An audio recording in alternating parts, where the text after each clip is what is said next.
Welcome to our channel. Today we how to withdraw from eTrade using cash settlement timing step by step clearly.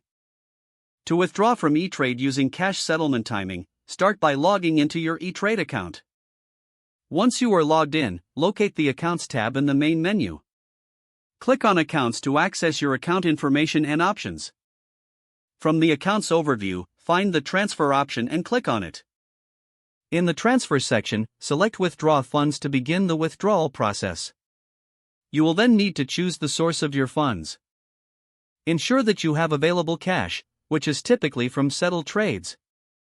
Review your cash settlement timing to confirm when your funds will be available. Select the amount you wish to withdraw from your available balance. Next, choose your withdrawal method, such as ACH transfer or check.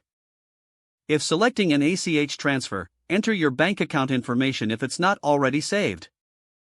Review the details of your withdrawal carefully. Once confirmed, click the Submit button to process your withdrawal request.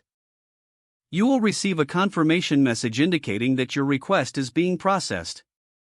Monitor your email for updates regarding the status of your withdrawal. Keep in mind that it may take a few business days for the withdrawal to reflect in your bank account.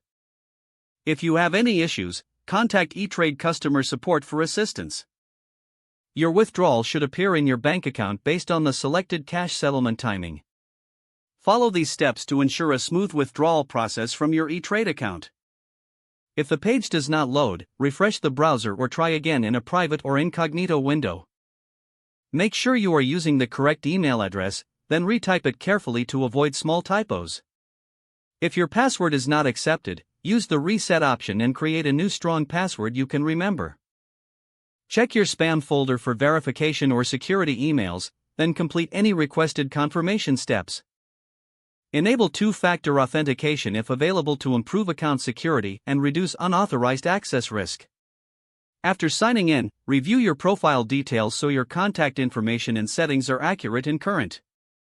If you see an error message, note it down and try again after restarting your device and log out when you finish, especially on shared devices, to keep your account and payment information secure. If the page does not load, refresh the browser or try again in a private or incognito window. Don't forget to like this video and subscribe to our channel for more step-by-step tech guides.